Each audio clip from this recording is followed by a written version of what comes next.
Hello students and welcome back to your favourite channel Math Solutions with Rose ma'am.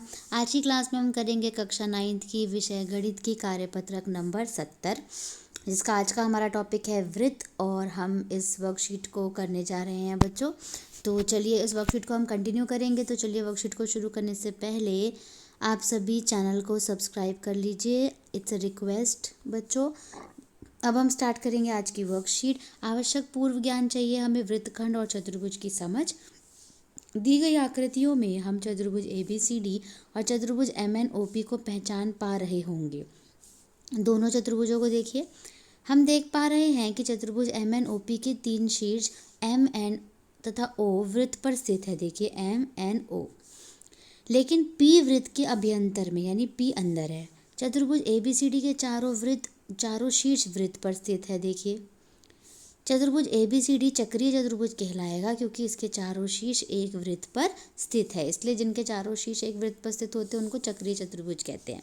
आप किसी भी एक कागज़ पर एक वृत्त की रचना कीजिए तथा उसमें एक चक्रीय चतुर्भुज ABCD को बनाइए इस तरीके से। कैंची की सहायता से इसके चारों कोनों को काट लीजिए। ये चारों कोनों जो हैं ये हमारे काटने हैं।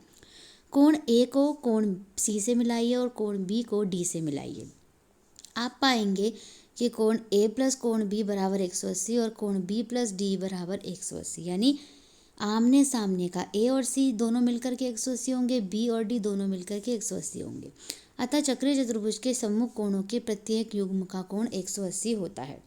चतुर्भुज PQRS में P जमा R 180, Q जमा S 180। क्या PQRS चक्रीय चतुर्भुज कहलाएगा?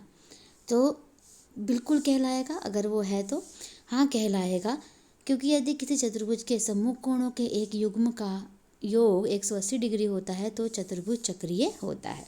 इसके बाद बच्चों यहाँ पर आपको आइए कुछ प्रश्नों को हल करते हैं। 2 प्रश्न दे रखे हैं। पहला प्रश्न है ABCD एक चक्रीय चतुर्भुज है जिसके विकर्ण E बिंदु पर प्रतिच्छेद करते हैं। यदि DBC 70 हो, ये 70 डिग्री का है, BAC 30 डिग्री का है ये वाला, तो आपको BCD ज्ञात करना है यानी ये वाला। तो अगर देखिए BAC जो है ये वाला त्रिभुज आपका BAC और जो आपका BDC है BDC, ये दोनों सेम होंगे क्योंकि ये एक ही BC जीवा से बने एक ही वृत्तखंड के कोण है, यानी ये 30 है बच्चों, तो ये भी 30 हो गया आपका। तो अब BDC त्रिभुज BDC में देखिए BDC CBD और BCD तीनों मिलकर के 180 बनाएंगे, यानी ये वाला और ये वाला। अगर आपको एक पता है कि एक 70 है और एक 30 है तो ये आप निकाल सकते हो इजीली। 70 को 30 में जोड़िए, 180 में से घटा दीजिए, कितना निकल जाएगा? 80 डिग्री निकल गया। इसके बाद बच्चों दूसरा प्रश्न जो है उसकी फिगर देख लेते हैं और हम उसको रीड करेंगे। आकृति में एक चक्रीय चतुर्भुज PQRS है तथा भुजा PS को बिंदु A तक बढ़ाया गया है। यदि PQR 80 डिग्री हो तो कोण ASR ज्ञात कीजिए।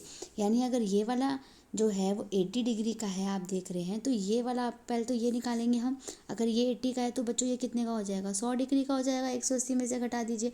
और ये आपका होता है लीनियर पेयर यानी रैखिक युग्म होता है, तो अगर ये 100 का है तो ये 80 का हो गया। देखिए PQR 80, ठीक है। चक्रीय चतुर्भुज PQRS में दोनों को जोड़ेंगे 180। अगर एक 80 है, 180 में से घटा देंगे तो कितना आ जाएगा? 100। दोनों को जोड़ेंगे 180 होना चाहिए क्योंकि रैखिक युग्म में है ये वाले की जो मैं बात कर रही हूँ। तो अगर एक 100 है तो दूसरे को माइनस करेंगे तो कितना निकल जाएगा? 80 डिग्री निकल जाएगा। इसके बाद बच्चों आपको यहाँ पर स्वयं प्रयास कीजिए। मैं पहला क्वेश्चन है उसकी फिगर दे रखी है, दूसरा क्वेश्चन और उसकी फिगर दे रखी है। तो चलिए बच्चों हम इसको यहाँ पर सॉल्व कर लेते हैं कि किस तरीके से इसको सॉल्व किया जाएगा, ठीक है। तो अब हम पहले क्वेश्चन नंबर 1 आप उतारिए और उसके बाद आप फिगर बनाएंगे, और आप वीडियो को एंड तक देखिएगा तभी आपको वीडियो समझ आएगी और हम अपना आंसर जो है वो कंप्लीट कर पाएंगे। तो चलिए बच्चों ये है आपका क्वेश्चन नंबर 1 का हम आंसर लिख रहे हैं यहाँ पे। यहाँ देखिए सेगमेंट DABCD देख लीजिए। DA, ये रहा DA, फिर BC और D, ये पूरा।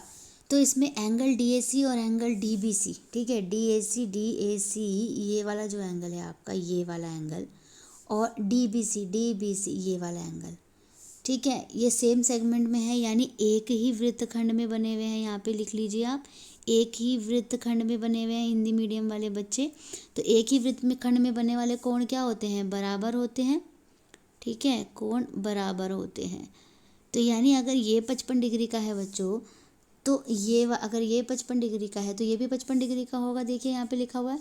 अब नाउ की जगह आप यहाँ लिखिए अब देखिए BAD जो है आपका, BAD यानी ये पूरा वाला एंगल जो है ये कितने का होगा। अगर एक 55 है और दूसरे वाला ऑटोमेटिकली आपको ये बताना है कि जो ये है एक 45 का दे रखा है, यानी 55 और 45 को जोड़ेंगे कितना आ गया 100, यानी ये पूरा एंगल कितने का हो गया बच्चों आपका 100 डिग्री का हो गया। ठीक है, इसके आगे हम देखेंगे जब साइक्लिक क्वाड्रिलेटरल होता है, यानी हिंदी मीडियम वाले बच्चे यहाँ लिख लीजिए, जब चक्रीय चतुर्भुज होता है तो चक्रीय चतुर्भुज में क्या होता है, दोनों कोण 180 के होते हैं आमने सामने के।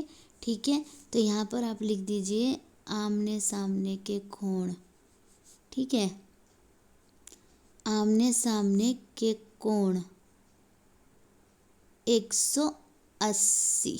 ठीक है, तो अगर एक आपको 100 दे रखा है तो यानी 180 में से 100 घटा दीजिए, कितना बचेगा 80 बचेगा। तो यानी जो ये आपका ये वाला एंगल आया बच्चों, ये आ गया आपका 80 डिग्री, क्योंकि ये टोटल आपका 55 और 45 मिल करके 100 डिग्री हो गया था, तो ये 80 डिग्री हो गया। ठीक है, तो आपको समझ आया ये किस तरीके से हमने यहाँ पर लिखा हुआ है। और इंग्लिश मीडियम वाले बच्चे angles in the same segment are equal लिखेंगे, और यहाँ पर sum of opposite angles of a cyclic quadrilateral is 180 degree लिखेंगे। तो इस तरीके से ये आपका क्वेश्चन नंबर 1 जो है ये हमारा कंप्लीट हो गया। अब हम करेंगे क्वेश्चन नंबर 2। तो देखिए बच्चों, इसमें क्वेश्चन नंबर 2 हम देखते हैं। PQRS एक चक्रीय चतुर्भुज दे रखा है, Q की वैल्यू दे रखी है आपको 65 और R दे रखा है आपको 65, तो PS निकालना है। ठीक है, तो बच्चों जो अब मैं आपको यहाँ पे इसका सॉल्यूशन आप देखिए, जो कोण Q है, कोण Q प्लस कोण S जो है ना, S आमने सामने का, ये आपका 180 डिग्री का होगा, यानी ये वाला और ये वाला मिलके 180 डिग्री का होगा। ठीक है, तो अगर आपके पास कोण Q 65 का है तो कोण S आप निकाल सकते हो। कैसे, 180 में से माइनस करके निकाल सकते हो ना आप। 180 में से माइनस करा 65, तो कितना आ गया 115। ठीक है, तो यानी ये वाला एंगल कितने का निकल गया आपका 115 डिग्री का। अब ये 115 डिग्री का निकला है आपका, तो ये भी आपको ये भी इस तरीके से करना है, तो ये वाला भी 115 का निकल जाएगा एंगल P। तो इतना लिखने के बाद आपको दोबारा से इसके लिए, इन दोनों के लिए आपको लिखना है angle R plus angle P बराबर अगेन 180 डिग्री। अब R आपको पता है 65 का है, P नहीं पता आपको, P आपको निकालना है। तो 180 में से आप 65 अगेन माइनस करेंगे तो P की वैल्यू निकल के आ जाएगी 115, यानी जो P है बच्चों ये भी 115 आ गया और S जो है ये भी 115 आ गया। तो हमें P और S ही ज्ञात करने थे। ठीक है, तो क्वेश्चन नंबर 2 भी हमारा यहाँ पर डन हो गया। इसी के साथ बच्चों आपकी आज की वर्कशीट जो है वो यहीं पे कंप्लीट होती है। अगर आपको वीडियो पसंद आया प्लीज़ वीडियो को लाइक शेयर एंड सब्सक्राइब कर दीजिए। फिर मिलेंगे बच्चों नई वीडियो में नई वर्कशीट के साथ। Thank you so much students for watching this full video.